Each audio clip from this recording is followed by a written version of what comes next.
नमस्ते दोस्तों, pharma notes के इस यूट्यूब चैनल में आप सबों का स्वागत है। आज के इस वीडियो लेक्चर में हम एंटी पार्किंसन ड्रग्स और उनके मैकेनिज्म ऑफ एक्शन को समझने वाले हैं। तो आपसे दरखास्त है, वीडियो को आखिरी तक ज़रूर देखिएगा ताकि आपका ये चैप्टर बहुत ही आसानी से आपको समझ में आए और क्लियर हो जाए। तो चलिए आज के इस शानदार सेशन को स्टार्ट कर देते हैं। पहले तो समझते हैं नॉर्मली क्या होता है हमारे ब्रेन के अंदर, फिर समझेंगे पार्किंसन में क्या होता है और फिर समझेंगे इसमें कौन से ड्रग्स यूटिलाइज किए जाएंगे और उनका मैकेनिज्म ऑफ एक्शन क्या होगा।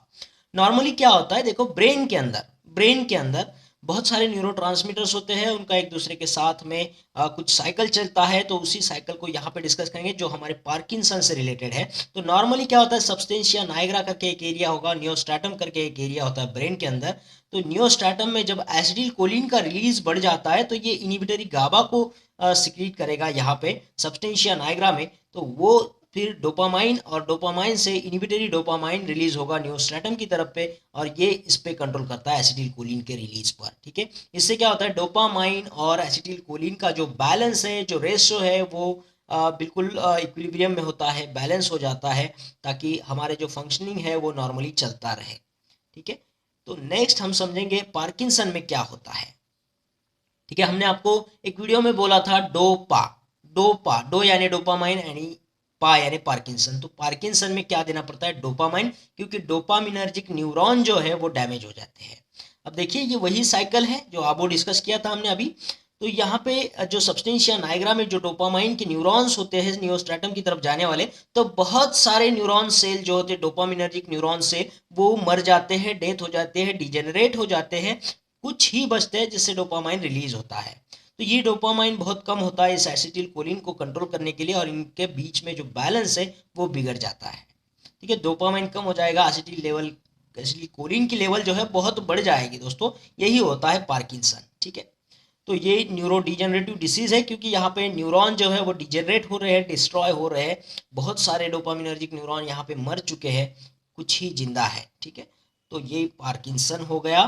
तो ये सब कुछ चल रहा है हमारे ब्रेन के अंदर। तो पार्किंसन हो गया तो इम्बैलेंस हो गया डोपामाइन और एसिटिल कोलिन के बीच में का बैलेंस, और इसकी वजह से एसिटिल कोलिन की लेवल जो है वो बहुत हद तक बढ़ जाती है, और इसके जो इफेक्ट्स है मसल पर दिखने लगते हैं, जैसे ट्रिमर्स आएगा, रिजिडिटी आएगा, और ये सिम्टम्स जो है पार्किंसन की तरफ इशारा करते हैं। तो वो पेशेंट जो है वो पार्किंसन से सफ़र हो रहा होता है। ठीक है, तो आपको पार्किंसन समझ में आ चुका होगा। तो अब इसका ट्रीटमेंट करना है। ट्रीटमेंट क्या होगा, डोपा, डोपा पार्किंसन में क्या देना है, डोपा डोपामाइन इन पार्किंसन। तो ये कॉमन सेंस की बात है, डोपामिनर्जिक न्यूरॉन यहाँ पे डिजनरेट हो रहे हैं, डोपामाइन का लेवल कम हो रहा है, तो डोपामाइन ही देना चाहिए। लेकिन लेकिन लेकिन लेकिन ये सब कुछ जो चल रहा है वो ब्रेन के अंदर चल रहा है। डोपामाइन जो है ब्लड ब्रेन बैरियर को क्रॉस नहीं कर पाता है, तो डोपामाइन नहीं दे सकते। तो डोपामाइन नहीं दे सकते तो क्या देंगे, लीवोडोपा देंगे, लीवोडोपा। इन दोनों के बीच में सिर्फ एसिड ग्रुप का डिफरेंस होता है, समझेंगे, इसके स्ट्रक्चर को भी देखेंगे। तो लीवोडोपा जो है वो ब्लड ब्रेन बैरियर को क्रॉस कर सकता है, साइट ऑफ एक्शन पर जा करके डोपामाइन की लेवल को बढ़ा सकता है, और डोपामाइन एसिटिल कोलिन का लेवल जो है बैलेंस कर सकता है, और थोड़ी देर के लिए सही हमें पार्किंसन से रिलीफ दे सकता है दोस्तों, ये लीवोडोपा। ठीक है, जब भी स्टार्टिंग में पार्किंसन होता है तो लीवोडोपा उसको रिलीफ दे सकता है। लेकिन लीवोडोपा के साथ में एक प्रॉब्लम है, देखो जैसे सरकारी पैकेजेस जाहिर होते हैं पुअर लोगों के लिए, तो बहुत बड़ी रकम जाहिर होती है, लेकिन एक्चुअल बेनिफिशियरी जो होता है उसके हाथ में बहुत कम अमाउंट जाती है दोस्तों, है ना। बहुत कम अमाउंट जाती है उसके हाथ में, क्योंकि यहाँ पे बहुत सारा करप्शन होता है, बहुत सारे लोग इसमें से पैसे खा लेते हैं ना। तो पैसे खाने वाले लोग भी है, करप्टेड अधिकारी होते हैं, मंत्री लोग होते हैं, तो ये करप्शन से बहुत कम पैसा यहाँ पर जाता है साइट ऑफ एक्शन पर बेनिफिशियरी तक।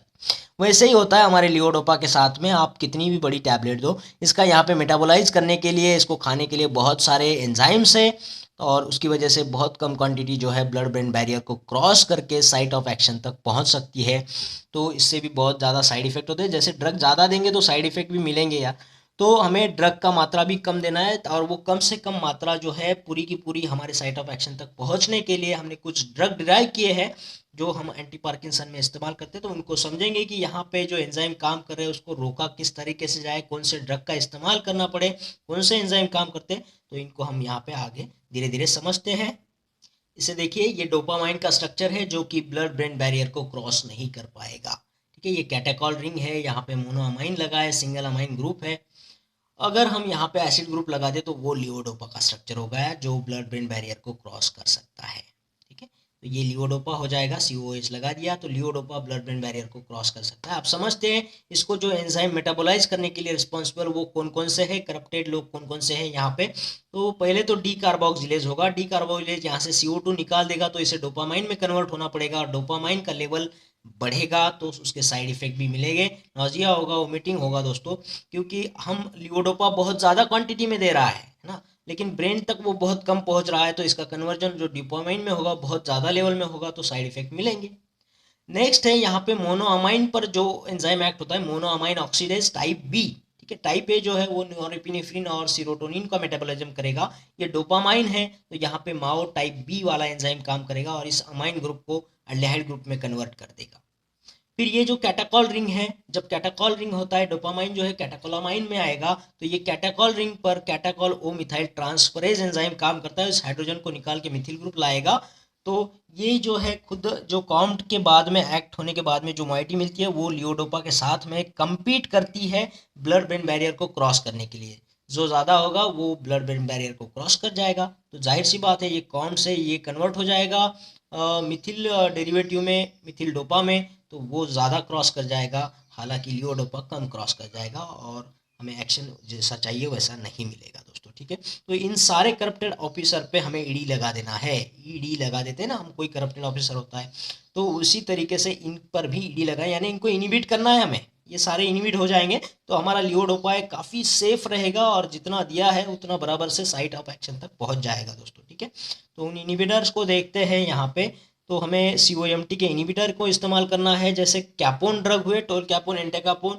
माओ टाइप बी के इनिबिटर इस्तेमाल करना है जिसमें जेलिन आएंगे, रसाजेलिन आएगा, फिर सेलिजेलिन आएगा, और डी कार्बोक्सिलेज इनिबिटर में कार्बिडोपा आएगा। कार्बिडोपा लियोडोपा कॉम्बिनेशन बहुत फेमस है, सभी को पता है, अब क्यों देना है वो भी आप लोग जान चुके हो, क्योंकि जो इसका मेटाबॉलिज्म होगा लियोडोपा का तो डोपामाइन बनेगा, और डोपामाइन बनेगा तो उसके साइड इफेक्ट मिलेंगे, तो उसी डोपामाइन जो मिल रहा है डी कार्बोक्सिलेज की वजह से, तो इसको इनिबिट करने का काम कार्बिडोपा करता है, तो इसकी वजह से हमें लियोडोपा का कम क्वांटिटी देना पड़ेगा, और कम क्वांटिटी पूरा का पूरा ब्लड ब्रेन बैरियर को क्रॉस कर जाएगा, तो हमें साइट ऑफ एक्शन पर उसके जो पार्किंसन में रिलीफ पाने के जो इफेक्ट है वो मिल जाएंगे दोस्तों। ठीक है, तो एक बार रिवाइज कर लेते हैं, हमने डी कार्बोक्सिलेज इनिबिटर इस्तेमाल किया, कार्बिडोपा, तो लियोडोपा कार्बिडोपा कॉम्बिनेशन देना चाहिए, साथ में COMT के इनिबिटर, कैटाकोलोमिथिल ट्रांसफरेज के inhibitor, capone drug, tolcapone, entacapone, इसमें से भी जो टोल कैपोन है वो ब्लड ब्रेन बैरियर को क्रॉस कर सकता है, तो टोल है, टोल नाका दे करके आप क्रॉस कर रहे हो तो इससे याद रखिएगा टोल कैपोन क्रॉस कर सकता है ब्लड ब्रेन बैरियर को। फिर है माओ टाइप बी इनिबिटर, इसमें आएगा जेलिन ड्रग, जैसे सेलिजेलिन, रसीजेलिन जैसे ड्रग आएंगे दोस्तों। ठीक है, और टाइप ए हमने आपको बताया वो नॉरएपिनेफ्रिन सीरोटोनिन के मेटाबॉलिज्म में काम करता है। चलिए इसको एक बार डायग्राम से समझते हैं और फिर अदर जो ड्रग है एंटी पार्किंसन एज ए इस्तेमाल करते हैं उनको भी देख लेते हैं। यहाँ पे देखिए लियोडोपा का कितना बड़ा क्वांटिटी दिया था, लेकिन ब्लड ब्रेन बैरियर क्रॉस करने में कितना छोटा क्वांटिटी साइट ऑफ एक्शन पर पहुंच रहा है, क्योंकि यहाँ पे देखो करप्शन करने वाले एंजाइम है COMT, माओ टाइप बी, डी कार्बोक्सिलेज, ये सब खा ले रहे हैं उसको, है ना, मेटाबोलाइज कर रहे हैं, तो बहुत कम क्वांटिटी ब्लड ब्रेन बैरियर को क्रॉस कर रहा है। तो एक्चुअल में होता क्या है, जब ये में एंजाइम एक्ट करते हैं उनको देखो, जब डी कार्बोक्सिलेज एक्ट होगा तो लियोडोपा कन्वर्ट हो जाएगा डोपामाइन में, डोपामाइन का लेवल पेरीफेरी में बढ़ेगा तो साइड इफेक्ट मिलेंगे, नॉजिया, वोमिटिंग। और अगर COMT एक्ट करता है तो हमारा हाइड्रोक्सिल ग्रुप का जो H है वो निकल के वहाँ पे मिथिल आ जाएगा, तो मिथिल डोपा बनेगा, और मिथिल डोपा जो है लिवोडोपा के साथ कंपटीशन करता है कि तू अंदर जाएगा कि मैं अंदर जाऊंगा, ब्लड ब्रेन बैरियर को कौन ज़्यादा क्रॉस करेगा। तो जाहिर सी बात है मेटाबॉलिज्म जितना ज़्यादा होगा, मिथिल डोपा जितना ज़्यादा होगा उतना ये अंदर जाएगा, लिवोडोपा कम जाएगा तो एक्शन भी कम मिलेगा दोस्तों। ठीक है, तो कॉम्ट से कंप्लीट भी याद रखिएगा, ये compete with the levodopa, Mithil dopa compete with the levodopa, ये भी आपको एग्जाम में पूछ सकते हैं। तो मिथिल डोपा कैसे बन रहा है, कॉम्ट से मिथिल डोपा बन रहा है, और मिथिल डोपा लियोडोपा के साथ में कंपटीशन कर रहा है, और मिथिल डोपा ज़्यादा अंदर जा रहा है, लियोडोपा का एक्शन कम मिल रहा है, हालांकि हमें लियोडोपा का एक्शन ज़्यादा चाहिए, मिथिल डोपा का नहीं। फिर माओ टाइप बी जब अमाइन पे एक्ट होता है ना, अमाइन ग्रुप पे, तो वो अल्डेहाइड डेरिवेटिव बना देगा इसका। ठीक है, तो ये सारा आपको यहाँ पे समझ में आ चुका होगा। अब इसके इनिबिटर्स जब हम इस्तेमाल करते हैं तो हमें कम ड्रग देना पड़ता है। लीवोडोपा देखो यहाँ पे कम दिया, और कम जो दिया था वो पूरा का पूरा ब्लड ब्रेन बैरियर को क्रॉस करके अंदर आ चुका है, क्योंकि हमने सारे इनिबिटर्स यहाँ पे इस्तेमाल कर लिए हैं। डीकार्बोक्सिलेज इनिबिटर, COMT इनिबिटर, माओ टाइप बी के इनिबिटर भी इस्तेमाल कर चुके हैं। तो लीवोडोपा पूरा सेफ है और सेफली ये अंदर जाएगा, ठीक है। तो पहले हम जब 100 देते थे तो 10 ही पहुंचता था, लेकिन अब ये यहाँ पे पूरे इनिबिटर देने की वजह से 10 दे रहे थे और 10 का 10 पूरा पहुंच रहा है, ठीक है। तो कम ड्रग देना पड़ेगा, टॉक्सिक लेवल भी कम रहेगा, अच्छा इफेक्ट मिलेंगे, डिजायर्ड इफेक्ट मिलेंगे, अनडिजायर्ड इफेक्ट कम मिलेंगे दोस्तों। और हाँ दोस्तों, हमारी फार्मा नोट्स की जो लाइफ टाइम PDF मेंबरशिप है उसको आप लोगों ने आज ही ज्वाइन करना है बाय कंट्रीब्यूटिंग ओनली 999 रुपीज़। और ये ट्रांजेक्शन आप कोई भी ऑनलाइन ट्रांजेक्शन से इस्तेमाल करके कर सकते हो, जैसे गूगल पे, फ़ोनपे या फिर पेटीएम से।